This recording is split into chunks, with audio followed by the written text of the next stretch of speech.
Gridfinity for your pocket. A fully 3D printed portable fan, whatever this is.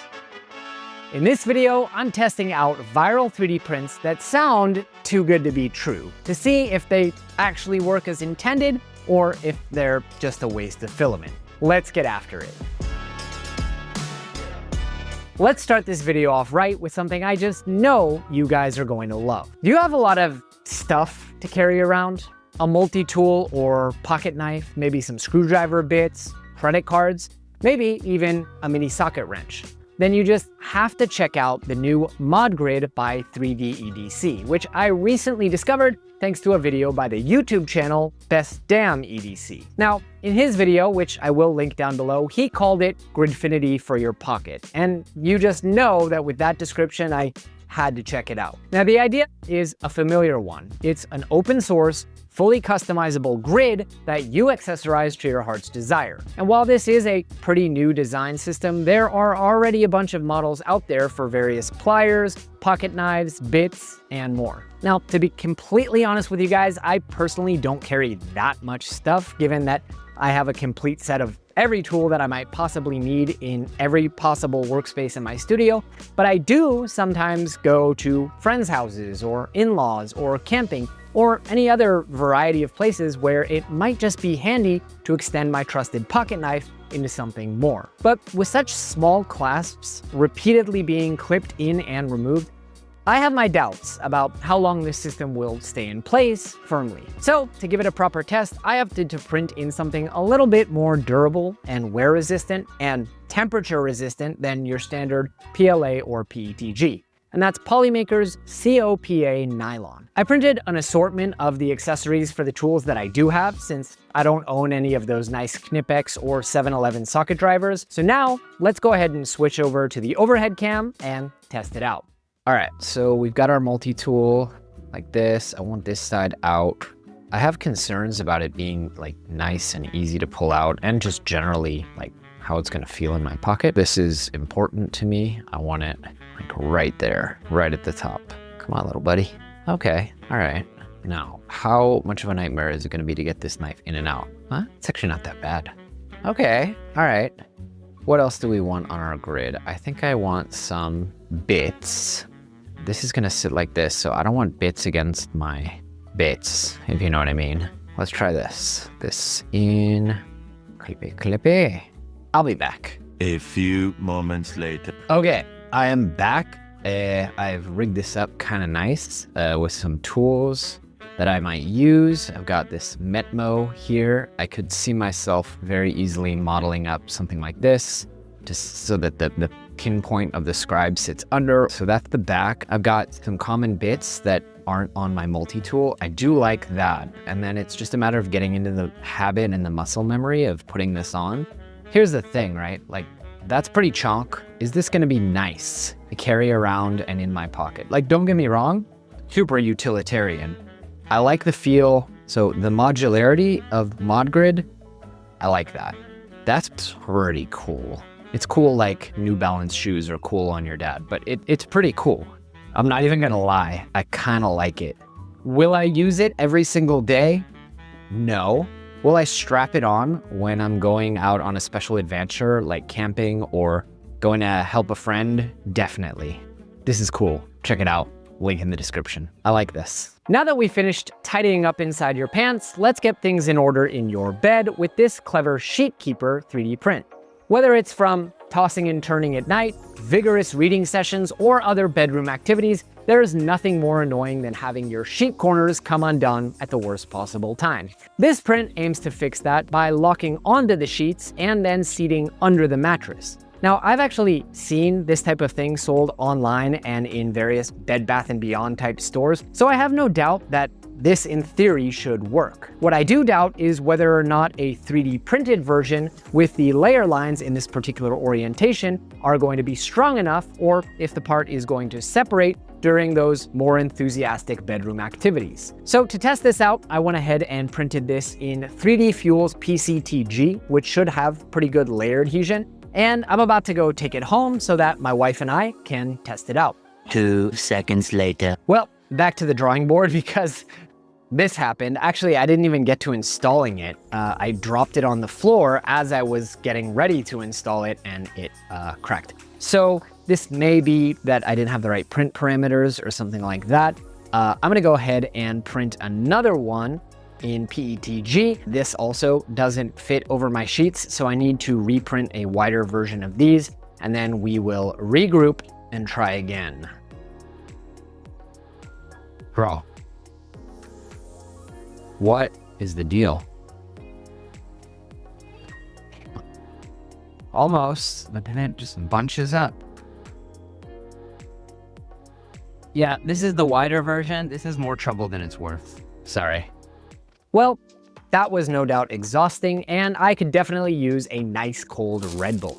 Unfortunately, I live in Dante's Inferno, and said drink will be warm before I can even finish it. Enter this very cool Cryopod 3D print that popped up on MakerWorld recently. It's an insulated can holder that traps a small amount of water inside for all-day chilling. Now, the design looks absolutely incredible. So what's to be skeptical about here? Well, first of all, plastic is actually a pretty good insulator, so I'm actually not sure how well the ice is going to actually chill down the beverage versus just maintaining the beverage's own refrigeration temperature inside. Second, the author notes that this design currently isn't waterproof, so you are going to need to keep it upright, at least until he's had the time to maybe design a TPU gasket. Now, maybe I'm the only person crazy enough to pour water inside of my printer's build chamber, but to me, this felt like a missed opportunity to just pause the print and then carefully pour a little bit of water inside. I mean, sure, that definitely wouldn't work for a bed slinger. Don't try that. But for Core XY machines, I mean, why not? In any case, to go ahead and test this thing out, I am going to get this one assembled, and we're gonna see how it goes and if it works as advertised. Now, I personally might just seal the water on my own with some RTV silicone or something like that, because having to keep this thing upright is going to severely limit its usability in my actual day-to-day use case. Let's go. All right, let's see. So I've got my cryo cooler here, put some water in. Hang on, go here. We've got this thing, which I think is just an accent piece, maybe. Definitely clicks in place nicely. Now, how not waterproof do we think this is? Very not waterproof. Okay. A little disappointing. Kind of defeats the purpose. I think I'm gonna take some RTV silicone. Designer, if you're out there, we could really use that waterproof version of the design, please. Okay, so I have an update on this thing. A little disappointing. So I think by the time I got it home, a lot of the water had seeped out potentially in between the layer lines. Even now, it's a little wet. So I think probably I should reprint it because I think I didn't put enough bottom layers. With that said, it did freeze. I did test it out. Instead of putting a can inside of it, I just left it out accidentally to see how quickly it would melt. And within 2 hours, the ice was melted. It was barely cold to the touch. I think this is worth testing again, though, to be honest, because I don't think this was a fair test. I think I just don't have enough bottom layers. I don't doubt that this will keep the can colder than having it out in the open, because frankly, even EVA foam without ice would do that. And I think probably this will give you an extra couple of hours of coldness, which is probably more than anyone needs. This, if you're as addicted to energy drinks as I am, it's not gonna sit in your bag for more than an hour or two before you succumb to temptation. So I'm gonna give this one a tentative, needs a little bit more work, but has real potential. I think that's fair. All right, so that's hopefully drink cooling handled, and that really makes me want to head out into the garden with Bella and get a little bit of sun while I enjoy my beverage. But I can't because there are more mosquitoes in this city than on the Serengeti. Enter this Volcano Mosquito Coil Burner by this person. This one is appealing to me because it solves a lot of problems all at once. First, it's enclosed and stable on a surface, meaning that my kids, my dog, or my stupid self aren't going to accidentally bump into a burning hot mosquito coil and burn ourselves, or a hole into my very expensive synthetic grass. The second problem it solves is that it collects all of the ash right inside, which does tend to blow away and leave a god-awful mess in my garden. Also, it just looks absolutely gorgeous, way nicer than having the coil sitting on some ugly sheet metal hanger thing that comes in the package. Also, I just have to give big props to the designer for making this design, as beautiful as it is, print without supports. The thing is, this is plastic we're talking about. Can it really handle the heat? The author does provide these very cool little inserts, which I have to assume are single use, but I have no problem cutting a small piece of sheet metal or just using a nail or something like that. But what about the rest of this base, or the sides themselves? I mean, is this thing going to slowly singe, causing me and my kids to breathe in plastic fumes on top of the mosquito coil smoke? And besides that, is this design going to restrict the flow of smoke and reduce the actual efficacy of the mosquito coil? So to give this thing a fighting chance, I went ahead and printed it out of a moderately heat-resistant filament, which is ASA carbon fiber, which also means that I'm not going to have to worry about leaving it in the sun. And to give the functionality a proper test, I'm going to sacrifice my body and raw dog a backyard sunbathing session. So if you appreciate me making the ultimate sacrifice, do make sure to hit that subscribe button and join the 31% of viewers who are actually subscribed. All right, let's head out there. All right, well, that didn't work. The little nubbins that they provide didn't fit, probably because I printed in carbon fiber ASA, so, you know, fuzzy. But I tried to put in some pins and that also didn't work. These mosquito coils tend to break, so you kind of can't depend on the fact that it's always gonna have the middle. But just to test it out, I put some screws in the bottom and then just propped the mosquito coil, or what was left of it, on top of it. And I thought to myself, well, this will keep it away from the base and away from the bottom and away from the top. Well, what do you know? Within like 40 seconds, I already smelled that all too familiar styrene smell.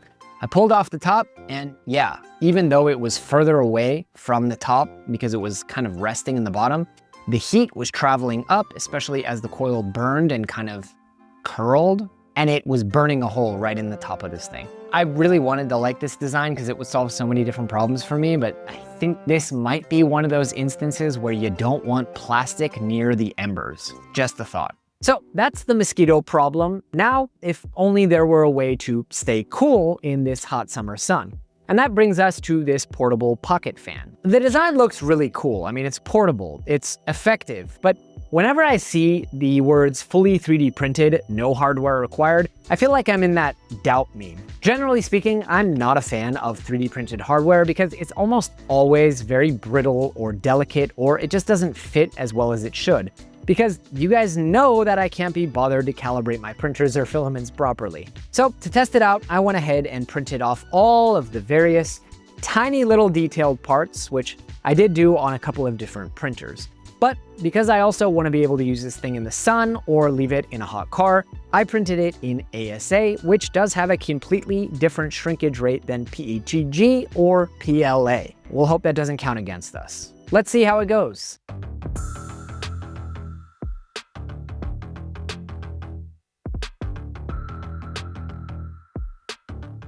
Wow, that is very satisfying.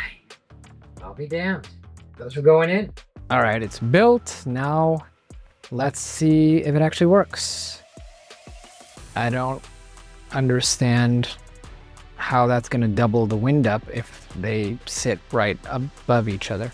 But let's see. Okay, it spins, but this doesn't seem to wanna do anything. Lubricate. So I'm gonna use white lithium. Okay, what are we thinking? Is this gonna work? Hey! It's stuck again. Strange. Okay, hold on. Give me a minute to work on this a little. A few minutes later. Yeah, no, I broke the gear pretty quickly. That's about as good as I expected it would be. By the way, at this point in the video, you may have noticed that I've been printing a lot of today's featured prints on that thing back there, the Kobra X by this video's sponsor, AnyCubic. And for good reason. Besides being one of the most affordable multicolor 3D printers on the market today, it packs a bunch of ease of use and convenience features that make it much easier to get this video or any of these projects out the door. Take, for example, the continuous spool feature, which will seamlessly eject the remaining piece of filament when a spool runs out, and then just continue printing from an identical spool without wasting an entire meter of filament like some multi-material systems. Or the fact that through this one nozzle and some very clever engineering, you can actually print different types of filament within the same print, which I used in combination with the print by object feature to reduce waste and the amount of swapping build plates for multi-part designs. I also just generally love the convenience of being able to keep 4 spools of filament loaded and at the ready, so I don't have to walk over to the printer and load and unload every time I want to print something. I can also say that although I've only put something like 80 or 100 hours on this machine, I haven't had a single problem or hiccup whatsoever, not even so much as a nozzle clog or a failed print, which is a whole lot more than I can say for many of the other printers that I've tested at 2 or even 3 times the price. So if you're looking to dip your toes into multicolor or even multi-material printing without breaking the bank, this is a great option, and we'll leave a link in the description so you can learn more.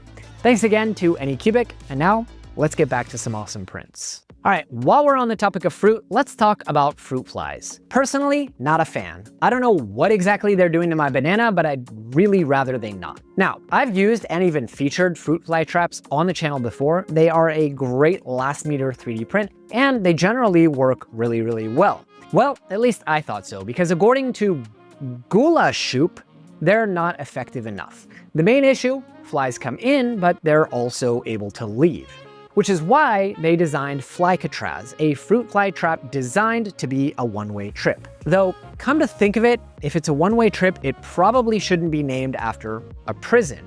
But then again, Gula-Shoop is a German design agency. I am glad that they opted against some of the other, more accurate options. You know, like Flausch. Anyways, I do like the fact that this fly trap comes with its own container, because it's always very annoying to find containers for the ones I normally use, since I definitely don't want rotting fruit and fly carcasses in any kind of glassware that I would accidentally then use for food. But is it actually more effective? Or does this design prevent the stench from escaping and therefore attracting flies? So let's go ahead and take this home, set 2 different traps, one old, one new, and compare the results. Come on.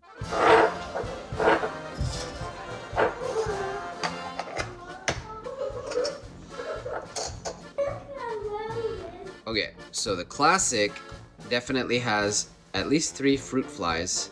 Extraordinarily effective, as you can see, in just 12 hours. Doing really, really well.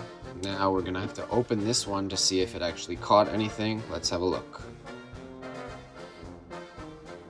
Oh, it did! Look at that.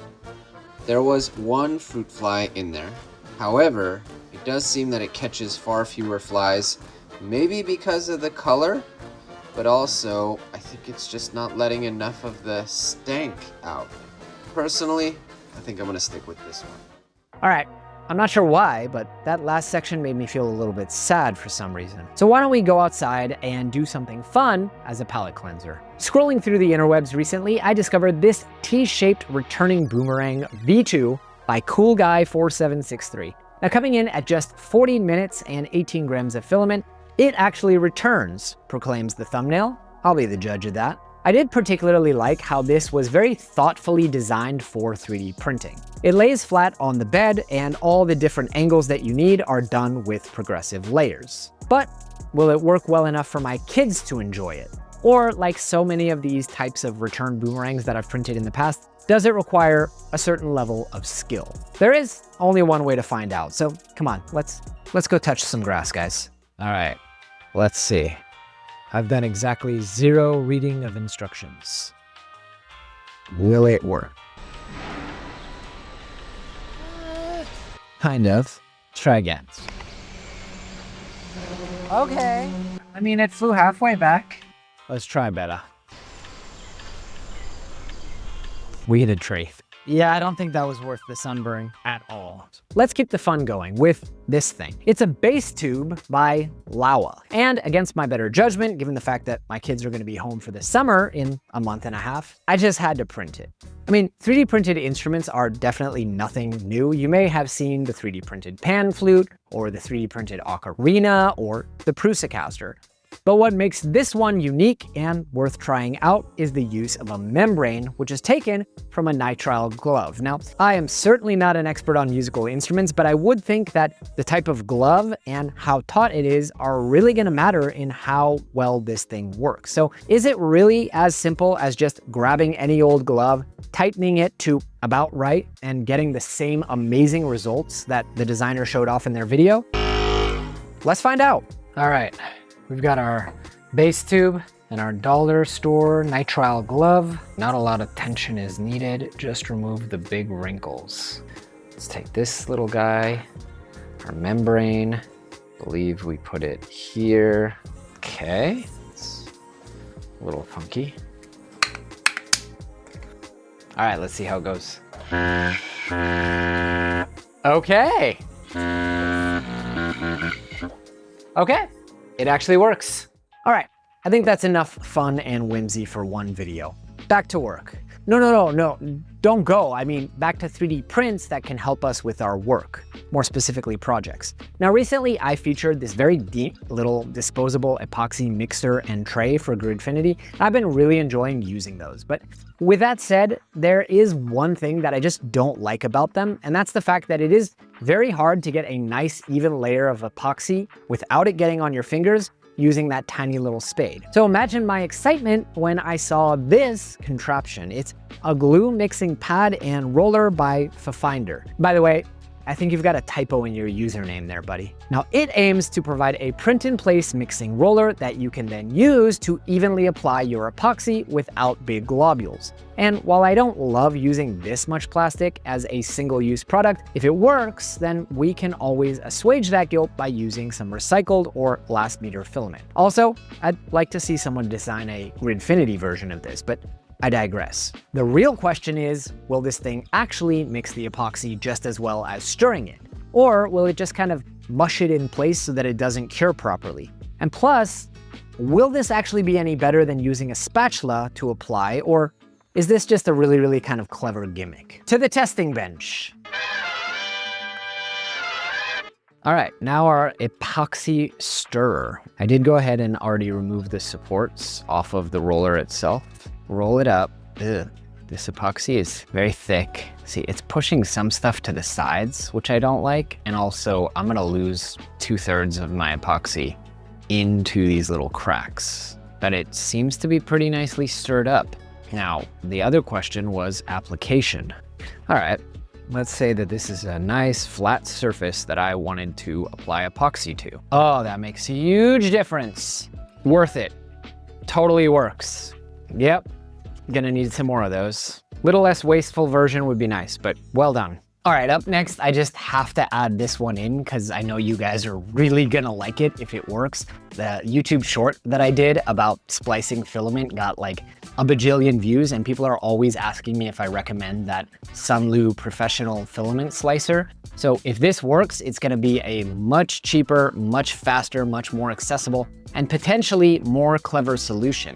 I mean, yes, doing it this way is gonna require you to clean up the weld manually, but at the same time, it's not gonna require you to cut off the PTFE tube or wait until the end of the filament to reclaim it. The question is, are these welds actually gonna be strong enough after you've cleaned them up to survive the pushing and the pulling and the bending through the PTFE tube to get to your extruder, or are they just gonna break and land you back where you started? So I've got this one here, and let's go ahead and test it out. All right, now the one that I'm perhaps most skeptical about, because merging filament is a tricky business. But you got this situation, right, where you gotta clasp it in, screw that on there. Okay, we can adjust it. Now we take our other one. The design is very clever. I'll give it that, because it doesn't have the PTFE situation, which would cause you to need to cut off a PTFE tube or push it all the way to the end. That is clever. See, if they're not perfectly facing the right direction, they're not gonna line up. You gotta really be stable in your grip.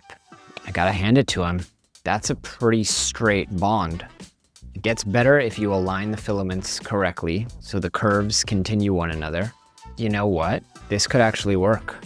Color me impressed. I did not expect that to work. And the bond, very strong. I mean, I'm not gonna try to break it, but I could easily feed this through an extruder, through some PTFE tube, and you know, I think if I took a razor blade and kind of cleaned it up a little bit more, I'm impressed. Well done.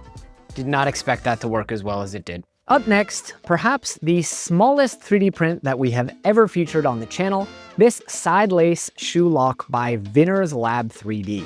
Now, it's designed to take any old shoe and transform it into this sort of slip-on that you can lock down without needing to tie a knot. Now, this is appealing to me, not because I don't know how to tie my shoes, I do, but actually because they seem to always come untied, and I always seem to be catching even the shoelace loop on various different things around the studio and tripping and flying. But here's the question, will these actually work if my shoelaces aren't the kind of standard flat style? And won't it be really uncomfortable to have a piece of plastic wedged in between the shoe and my foot? So I went ahead and ran off a couple of these in basic PLA, and now I want to see if we can figure out how to lace them up. All right, this is my shoe. There are many like it, but this one is mine. We've got a nice little instruction guide here for how to lace these up. I'm a little concerned that my laces are not just plain old, like square laces, if you will. Go through here, like this, back down. And then I'm not quite sure what I do with the lace. I don't really want it in there, but does this pull and lock in such a way? I hear you.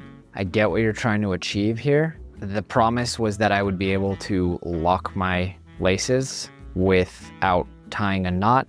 And if I have to loosen this, at least for these laces, then what's the point? That's harder than tying a knot. Entirely possible that this is user error as with all of these, but I expected it to like slide but stick under tension. With these shoelaces, it's not doing that. And it would appear that the manufacturer of my shoes kind of already thought of this and just gave me another hole to do this. So I have no doubt that it works on your shoes and your shoelaces, but with mine, it clearly did not, and I have a better alternative baked right into my shoe. So sorry. And finally, we come to our final print, the strong universal hook by a designer that I've actually featured before on the channel, which is VC Design. Don't get me wrong, I'm sure this hook is pretty strong. I mean, it leverages a pretty clever design. See, it might seem that making the inside out of honeycombs would actually make it weaker than a solid body, but actually it is the opposite. See, by making the walls the thickness that they are, and then designing the infill very deliberately, VC Design enforces a certain thickness of both and also orients the infill in a style and in an orientation that are going to promote strength. At least that's what it looks like they try to do here. The real test is whether or not it is actually going to be strong enough for my intended and very important use case. So let's go ahead and get this guy mounted on the wall and hope that my laptop bag doesn't come crashing down.